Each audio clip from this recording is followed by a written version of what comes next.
creado una base de datos y a esa base de datos le creé una columna. Esa columna, perdón, una tabla. A la base de datos le creé una tabla y a esa tabla le creé, si no estoy mal, fueron 4 columnas. Sí. Y de usuario, nombre, número de identificación, el nick y el paso. Mencionaba que ustedes deben determinar como llave primaria los números que nunca se vayan a repetir. Y ustedes van a decir, sí, pero si fuera autonumérico, pues el número nunca se va a repetir. Sí, eso es viable y es muy cierto. Pero explicaba que ustedes podrían crear un usuario las veces que quisieran y el motor de base de datos nunca les va a decir, mire, este usuario ya existe. ¿Sí? ¿Por qué? Porque si mi llave primaria está aquí y está determinada como 1, 2, 3, o sea, autonumérico, yo puedo crear Curiosé, todos estos datos no me los va a validar. Es decir, como este es el dato atómico, el 8 en este caso es el dato atómico, es el número que nunca se va a repetir, pues todo lo demás puede quedar igual, ¿sí? Y cuando yo haga la consulta o cuando yo haga lo que yo considere determinante, pues estos datos, si están repetidos, pues no me van a servir, ¿sí? O no va a ser muy confiable la información. Por eso decía que siempre utilicen un número de identificación. Su número de cédula o su número de identificación nunca se va a repetir. No habrán dos Sergios en Colombia que tengan el mismo número de identificación, ¿cierto? No va a haber dos Wilder que vayan a tener el número de identificación exacto. No lo hay. Es posible que un número telefónico pueda funcionar también, ¿sí? Porque no hay dos números iguales. Siempre hay números diferentes. Y esa es una razón, por eso es, y determinaba, decía, explicaba que era un dato atómico.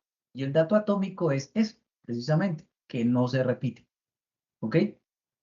¿Hasta ahí es claro? Me imagino que sí. Sí, profe, pero mi pregunta es, ¿por qué no puedo poner dos primary keys? O sea, dos tablas con primary key. Digamos, no Sí, quiero que claro. se, Sí se según puede. tengo entendido, solo se puede una de cada tabla, ¿no? Un primary key solamente debe estar una vez en una tabla. Pero yo puedo tener 10 tablas y todas las tablas tienen que tener un primary key. ¿Sí? Y Pero necesariamente, puedo tener dos sí, puedes tener dos, claro, en la que misma tengan un tabla. primary key. No, dos primary key en una tabla no se puede. Eso es lo que no entiendo. Digamos, si yo lo quiero por número de teléfono ah, bueno, no, ya entiendo, sí. Creo que tiene sentido que solo esté en una. Solamente en una.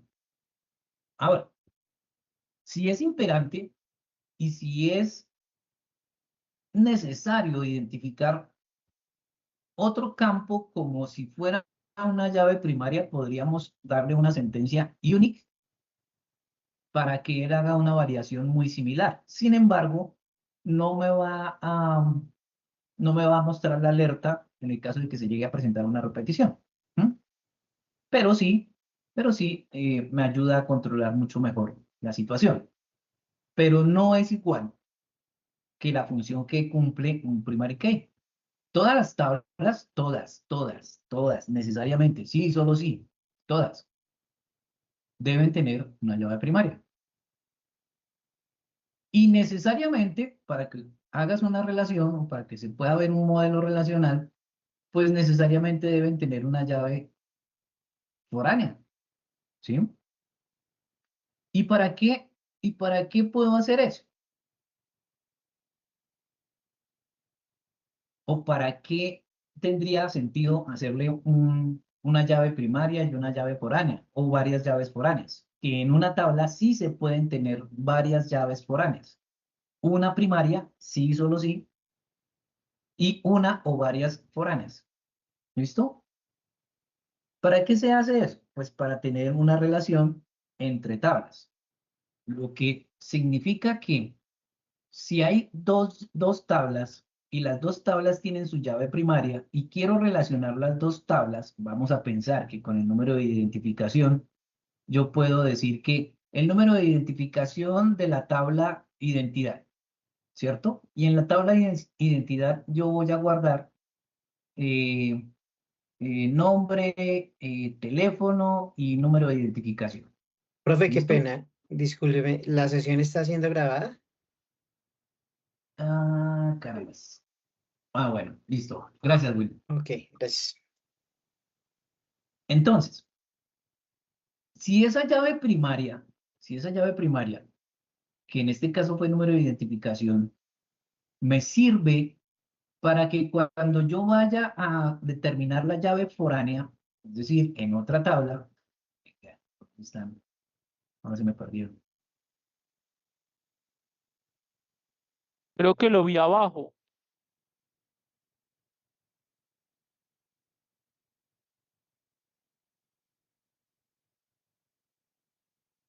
Que tocó reducirlo. Bueno, entonces, vamos a mirar a ver si puedo hacerlo un poquito más reducido. Pongámoslas entre estas dos tablas.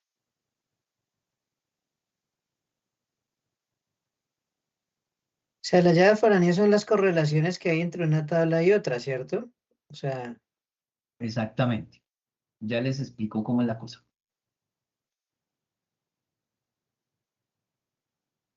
Quitamos esto, quitamos esto. ¿Hay más o menos? Bueno, entonces, ¿cómo lo identifica dentro del motor de base de datos? En el motor de base de datos me lo identifica con una llavecita amarilla y me dice ID agenda serial. Este ID agenda es un número de identificación que yo estoy colocando, un número que me está dando, un consecutivo que me está dando y que sé que no se va a repetir nunca en la vida. Pero como es una agenda, pues no pasa nada. Esa agenda lo que está haciendo es que me permite que un empleado, cualquiera que sea, pueda relacionarse con la tabla de empleados. Entonces, por ejemplo, mire, aquí está el ID empleado y se puede determinar como una llave foránea. Cuando yo lo determino como una llave foránea, pues él lo que hace es que me hace una línea como esta, me traza una relación. ¿Y para qué me traza una relación? Les explicaba. En una tabla que se llama identidad, yo tengo nombre, apellido y tengo teléfono y número de identificación. 4 campos, ¿cierto? Nombre, apellido, identificación y número telefónico. 4 campitos. Mi número de identificación es la llave primaria. Pero tengo al otro lado una tabla que se llama ubicación, ¿cierto? Esa tabla ubicación va a tener dirección, va a tener un ID de dirección, se me ocurre, va a tener un ID de usuario o de cliente, ¿cierto? Así como un número de identificación, como lo determiné en mi tabla anterior. Y voy a determinar que el ID de ubicación va a ser mi llave primaria. Y mi identificación, al igual que identificación de la tabla anterior, en una, que fue la primera, yo coloqué mi identificación como llave primaria. Y en la segunda, en la de ubicación, coloqué identificación como llave foránea. Si existe en las dos tablas, una como primaria y la otra como foránea, yo puedo ya hacer una relación. Es decir, que puedo consultar los datos de una tabla y los datos de la otra tabla y hacer una concatenación. En ese evento, aquí, por ejemplo, tengo ID de agenda y ID de agenda. Si aquí la ven en esta tabla, está identificada con una llave amarilla y aquí está identificada con una llave un poquito más oscura. ¿Sí la ven? Sí, Eso señor. es lo que hace, eso es lo que, digamos que diferencia una llave primaria de una llave foránea.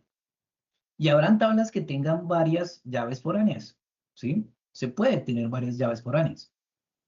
Yo puedo tener, pero si se dan cuenta, en todas las tablas, por ejemplo esta, en todas las tablas, siempre hay una llave primaria, siempre.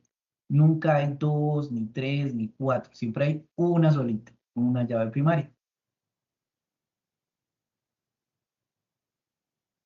Ahora aquí no hubo. Bueno, aquí siempre debe haber una llave primaria. ¿Y por qué determinamos que debe haber una llave primaria? Porque la llave primaria y la llave foránea me sirven para hacer los modelos relacionales. Pero, profe, una Hay otro, pregunta. En señor. esa tabla que usted acaba de mostrar que no hay una llave primaria, entonces hay Ajá. que. ¿Por ¿Qué qué? puede pasar? Es posible que sea una tabla que pues aquí esta base de datos todavía está incompleta, Ujú. pero puede pasar, eventualmente con Postgres pasaba anteriormente que si una tabla no tenía llave primaria, no me permitía guardar datos. Mm. Así de sencillo. O sea, Es puede decir, estar la tabla, pero no le va a permitir guardar datos no, no de lo le, que se haga no, ahí. por lo menos anteriormente, ahorita no sé cómo podría pasar. Lo que pasa es que han cambiado mucho los esquemas de los motores de bases de datos porque pues cuando empezamos a trabajar motores de bases de datos actualizados, se empezaron a manejar nuevos esquemas, como como el blockchain, por ejemplo, se trabaja por bloques y yo puedo hacer 50 tablas o como los sistemas de bases de datos distribuidas. Entonces yo puedo tener 5 o 6 tablas que no estén conectadas, que funcionan de manera al unísono, es decir, que yo puedo hacer una consulta, que yo eh, puedo hacer una consignación, por ejemplo, los bancos manejan bases de datos distribuidas. Y entonces, ¿qué pasa? Puede ser que la tabla, o puede ser que mi sistema se cayó en Bogotá, ¿cierto? Es decir, que hubo un corte de energía, que el servidor se apagó, lo que haya pasado, y las bases de datos distribuidas permiten que se manejen varios servidores, servidores espejo, y que así como en la ciudad de Manizales, así en la ciudad de Medellín, en Bogotá, el servidor de Bogotá se cayó, pero Manizales y todos los demás siguieron funcionando. ¿Y por qué pasa eso? Pues porque tenemos unos servidores espejo que hacen esa información o hacen esa réplica de información. Y entonces Vladimir puede ser que se fue para Bogotá y de Bogotá entonces se fue para Manizales y de Manizales se fue para Cali y en todas las ciudades hizo un retiro o en todas las ciudades hizo un depósito, ¿cierto? Y todo va quedando registrado. Ujú. Pero esas bases de datos distribuidas ya no hablan de modelos relacionales, ya hablan es de modelos independientes en donde cada tabla tiene una funcionalidad, ¿sí? Y que va a hacer una réplica al servidor para hacer la actualización de datos. Ok, profe, pero Funcionan de esa manera. en eso que usted acaba de mencionar, que hay tablas independientes, o sea, en eso que está mostrando ahorita, vemos que hay correlación entre tablas, o sea, que es necesario que interactúen unas con otras porque pues el resultado de una puede ser el producto o la entrada de otra. Pero entonces la pregunta es, ¿si pueden haber tablas independientes? O sea, ¿no sería, Sí, claro, claro. sí? Ujú. O sea, ¿cuándo se utiliza una tabla independiente que no cumpla esa función que se está viendo en la pantalla? Y sí sería, digamos, funcional. Claro que es funcional. ¿Y por qué se hace una tabla Mm, independiente? O sea, ¿cuál sería un ejemplo y con qué fin sería independiente?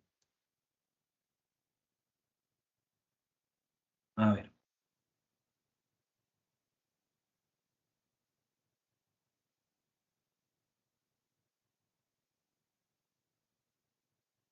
vamos a ver si esto me lo permite.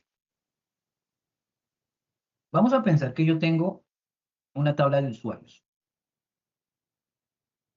Vamos a pensar que tengo una tabla de errores. Y vamos a pensar que tengo una tabla de ingreso, ¿cierto? O de login. ¿Mm? Mm, Ni siquiera una tabla de login, una de inventarios. No ocurre.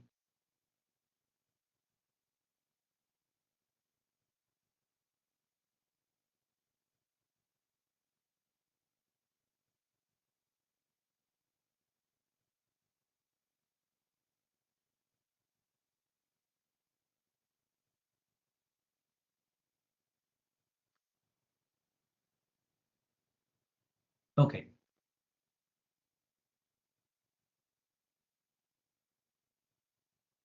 Cuando yo quiero hacer un registro de un usuario, yo al usuario le pido nombre, ¿cierto? Le digo al usuario que me dé su dirección, le digo al usuario que me dé el teléfono. Ah, bueno, identificación, teléfono.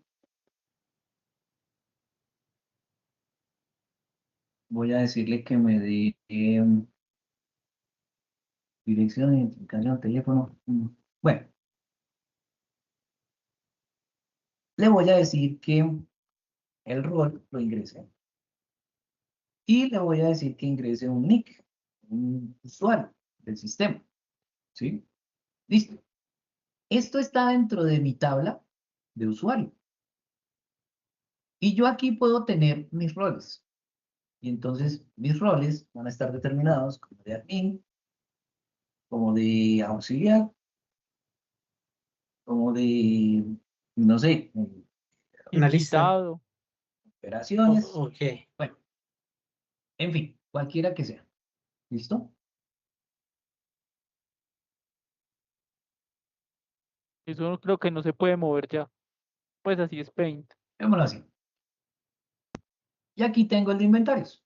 Y entonces en el de inventarios yo tengo todo lo que se requiere de inventarios. Entonces voy a decirle ahí de proveedor. Voy a colocar un ID de producto. Sería, eh, bueno, ni siquiera el ID de proveedor. Vamos a colocar un ID producto, porque el ID de producto tiene que estar combinado entre el ID del proveedor, o sea, los primeros números del proveedor, más los primeros números del producto, más los primeros números de consecutivo que yo le vaya a dar. Y eso me sería, marca la diferencia. De esa manera puedo determinar que un proveedor me puede entregar varios productos, ¿cierto?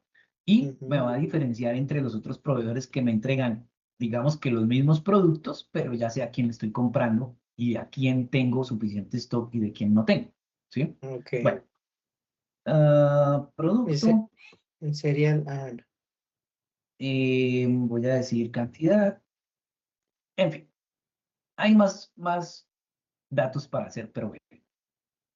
Esto es una tabla. Ah, bueno, y aquí me faltó.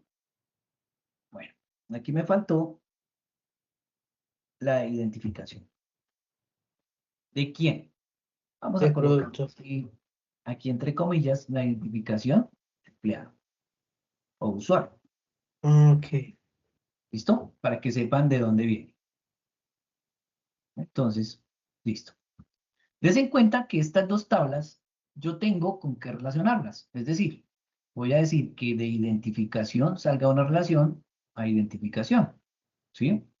Que aquí Ujú, este señor que está aquí es mi llave primaria.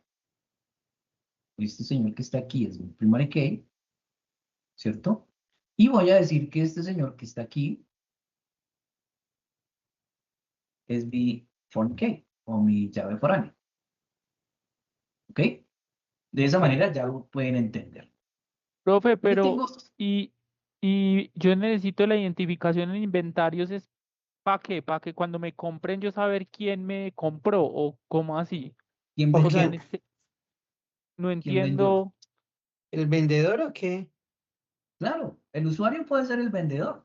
El usuario es el señor que lo atiende a usted allá en la tienda, ¿sí? O allá en Home Center, o allá en El Éxito, allá bueno, en el almacén que ustedes quieran. Siempre Ok, ya llegan entiendo. ustedes a una caja y siempre hay un funcionario que los atiende y ¿Quién le les vendió? recibe el dinero.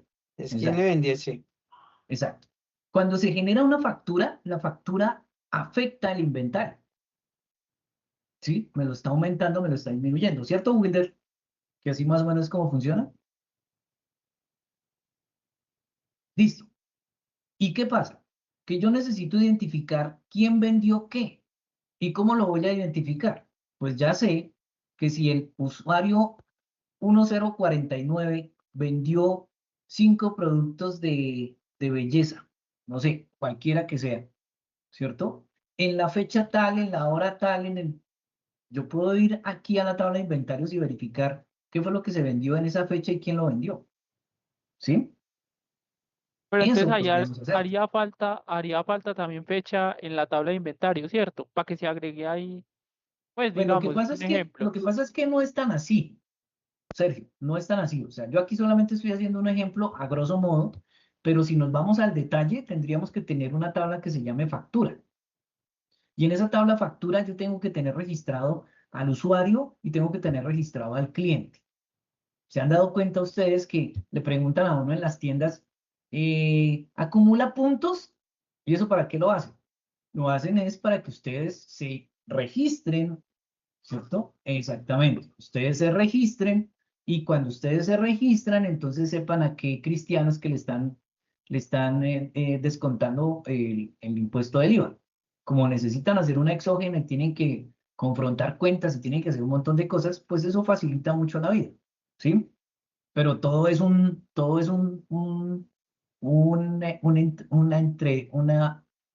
andamiaje completo que toca, pues con calma, hacer un análisis y mirar hacia dónde va lo que estamos haciendo. Yo solamente estoy poniendo en contexto 2 tablas universales en donde simplemente estoy poniendo un ejemplo de identificación de dónde sería primaria, dónde sería foránea, ¿cierto? Y ¿cuál sería la relación que tienen esas 2 tablas? Pues fácilmente yo podría decir que del inventario del señor 1049 sacó 5 productos, ¿sí? Que la cosa puede ser un poco más detallada, claro, se puede hacer más detallado. Simplemente yo aquí estoy haciendo un ejemplo. Pero bueno, Entonces, en volvamos. una tabla se puede tener la primaria y la foránea. Claro, en una tabla puede tener una sola primaria y varias foráneas, o una sola Ah, listo. primaria y una sola foránea. No importa. Las foráneas no importan, las foráneas pueden ser muchas, ¿sí? Pero las primarias Listo. siempre tienen que ser únicas, ¿ok? Bueno, entonces, al punto, si se dan cuenta, yo aquí no tengo un ID, ¿sí ven? No tengo un ID, simplemente tengo los roles, administrador, auxiliar, operaciones, y puedo seguir colocándole más roles.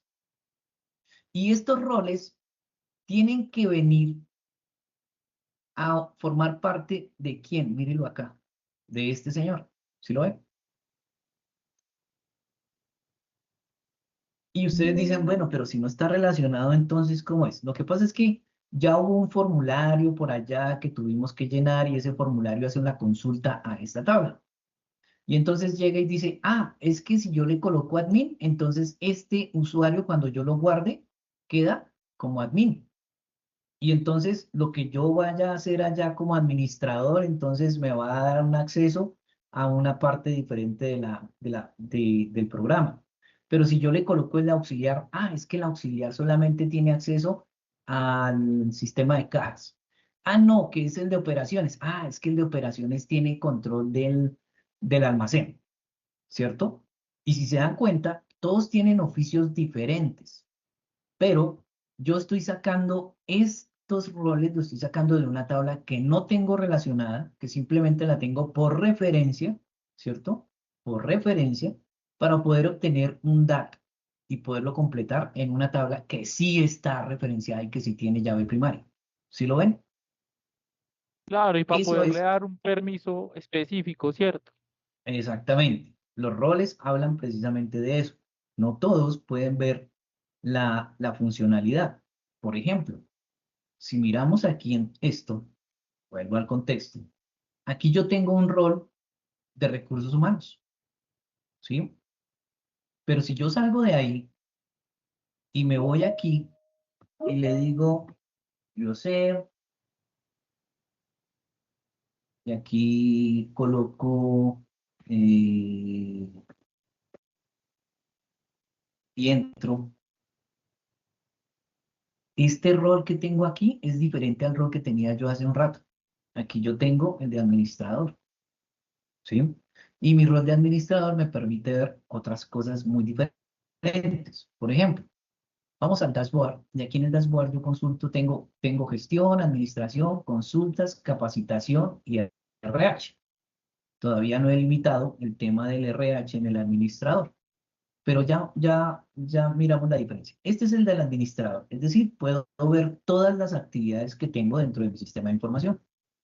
Pero si yo salgo y entro, y entro como, y entro como con rol de administrador, si se dan cuenta, ya no tengo un panel inicial.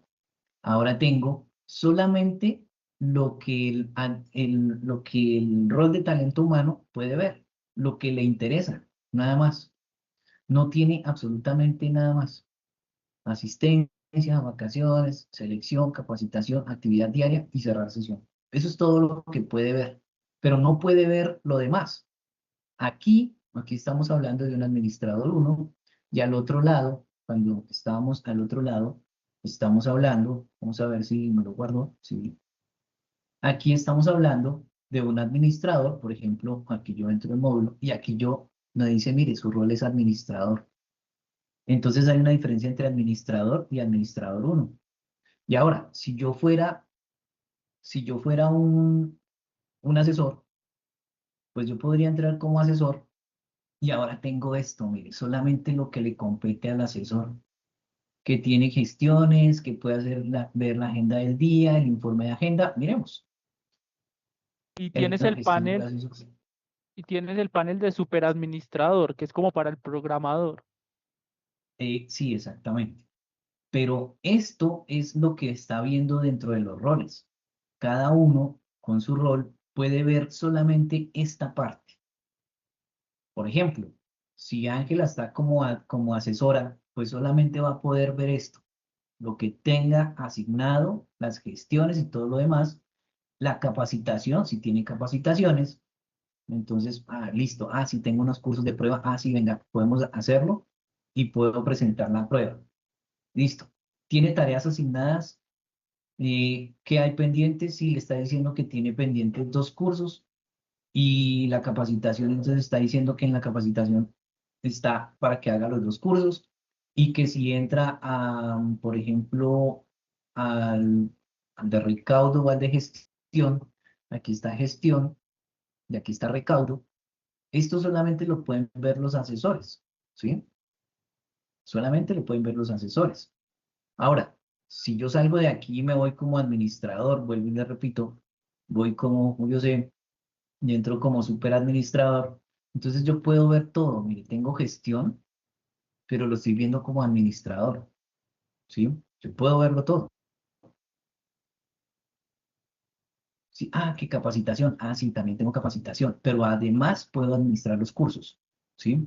Que puedo hacerlo por aquí y puedo crear el curso y puedo hacer todo lo demás, ¿sí? El asesor no tenía digamos que esos permisos. En el panel de consultas. Listo, vámonos para el panel de consultas. Mire, esto es lo que encuentran en los paneles de consultas. Esto es lo que encuentra en la agenda del día. Esto es el informe de agenda. Y puedo hacer el panel de cargas. Entonces aquí estoy en cargas y aquí aparecen todo lo que se puede hacer por cargas. Aquí estoy en el de informes y entonces aquí puedo presentar todo lo que tenga en los informes diarios, en los informes. que necesita la parte administrativa de ver. Por ejemplo, miremos cuánto vamos en avance de gestión en el mes de agosto. Aquí estamos trabajando sobre una base de datos de prueba, así que no van a estar actualizados, no van a ver nada, pero puedo hacerlo, puedo hacerlo marcando las diferencias entre un administrador y el otro, o entre roles, mejor dicho, ¿sí? Y aquí está el administrador 1, que fue el que determiné para talento humano, y el de talento humano solamente puede ver esto: ingresar empleados, consultar empleados, retirar empleados, la formación, la hoja de vida, el cargo biométrico de las consultas de asistencia, la actividad diaria, las vacaciones, los ausentismos, ¿cierto? Cómo administrar los cursos, los manuales, reiniciar una contraseña, si hay capacitaciones de seguridad en el trabajo, entonces, eh, qué vacantes hay rápidas, por ejemplo, si vamos a la selección y contratación, entonces puedo aquí revisar las vacantes y puedo ver, si hay una vacante, listo, venga, yo quiero ver cuáles candidatos se han postulado, y aquí puedo revisar qué candidatos se han postulado. Si yo quiero, entonces puedo hacer, ¿sí? Hay muchas cosas muy diferentes entre un rol y otro. Y eso es lo que determina una tablita como esta, un rol. ¿Quedó claro? Sí, señor. Ya entendí. Sí, profe, gracias. Bueno, listo. Les decía que entonces habíamos hecho una tabla principal. Vamos a ver si nos canciona.